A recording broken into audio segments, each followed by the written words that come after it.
Stokes. A point on Tuesday night and potentially a victory against Carlisle on Saturday could turn that point into a really, really good one. Yeah, no, obviously if we go this Saturday to New Lawn and beat Carlisle, we could potentially be second in the league, and that we can look back on that Port Vale game and see it as a really good point come towards the end of the season.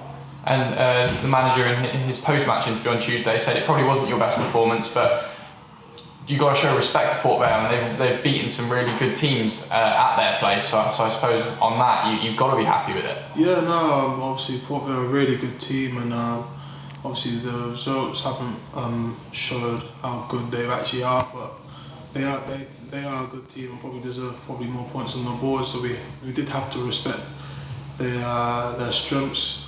And like I said, we went out there, we tried our best, and obviously came away with a point. But we've just got to turn it around now, and on Saturday get the 3 points against Carlisle and put us in a good position heading towards Christmas. And as you say there, other teams dropped points on Tuesday night, so the point turned out to be a really good one going into this. Carlisle just above Forest Green, and a win for Forest Green on Saturday could leapfrog them into second place if other results go the right way. Yeah, no, the results went the right way for us on Tuesday, luckily, but can't think about that too much. We've just got to go into Saturday knowing that we've got to beat Carlisle and leapfrog them, and like I said, heading towards Christmas in a good position. And what are you expecting from Carlisle? Obviously they're a side that like to press high and go and score goals. Yeah, no, they got a good attacking threat, but we don't really like to focus on them too much. We don't want to get away from what we do. We just want to continue to do what we're doing, and obviously nullify their strengths, and then go out to win the game and put in a good performance for the fans. And a few changes of personnel over the last couple of weeks, but results have kept ticking on. It really shows the depth in the squad, doesn't it? Yeah, like I said, the squad keeps changing now and then, and like I said, we're unbeaten in 6 games, so we've just got to keep that running form going. They say that a point away and 3 points at home is promotional form, so if we keep that going, we'll be in a good position come towards the end of the season. I suppose over the last few games then, you had a draw with Newport, a win against Harrogate, win against Cambridge, and then a draw with Port Vale. So over those last 4 league games, that is, as you say, promotion form. Yeah, exactly. So we'd love to go away and win, and we go out to win when we do play away, but we always say to ourselves, the worst thing we come away with is a draw, and like I said, a draw away and a win at home is promotion form. We've got to keep going though. We just got to keep going out to win games, and come away with points on the board. And it feels like a couple of times this season Rovers have conceded an early goal, but from that point they've been so hard to beat, even when the other side is winning. You've got such a fight in you, haven't you? Yeah, we have, but I do think we've got to nullify that out of our game and try and score first and see how good we can really be when we've got the upper hand, as we showed against Cambridge. Obviously that wasn't the case at Port Vale, but recently it has felt like you guys have been getting that first goal and as a result winning more games. Yeah, no, we have, like I said, against Cambridge and Harrogate, we got the first goal, and it's just about keeping that lead and kicking on to really put the opposition away. And we mentioned just a moment ago the changes of personnel that we've seen over recent weeks. Obviously, Carl Winchester, a key role, dropping out for injury, as well as a few other faces across the park. There's one person that hasn't dropped out at any point, and that's yourself, playing every single second of the campaign so far. Yeah.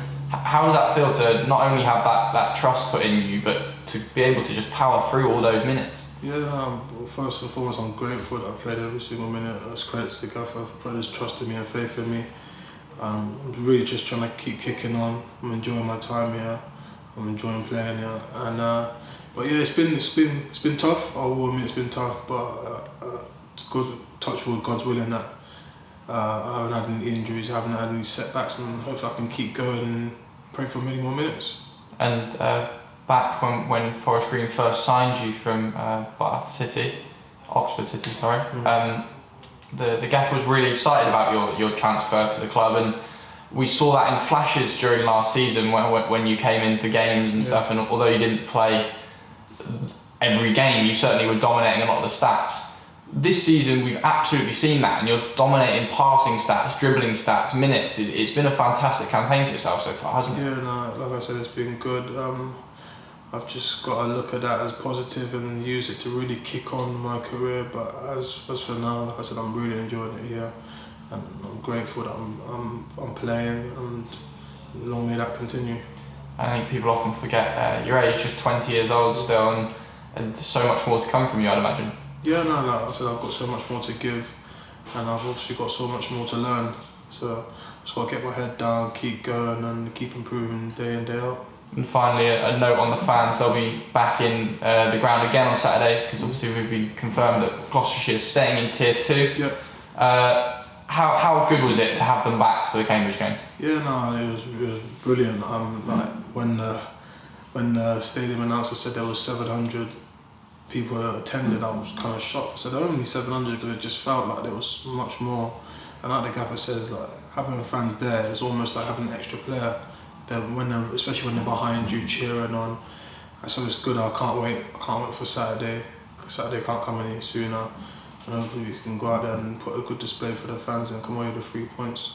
Obviously that's the first time you've had fans in for a long while now, and it was probably your best performance of the season. Is there a correlation there, or surely that's not just a coincidence? Yeah, I mean, you can say it's just a coincidence, but nah, we try to give it our all every single game, as the fans probably have seen on iFollow when they have been watching us. But now to have the fans there last week against Cambridge was a real uplift, and it probably gave us that extra 10% to really put on a good show for the fans. Well, great stuff, and hopefully they'll be singing your praises again after Saturday's performance against Carlisle. All the best, mate.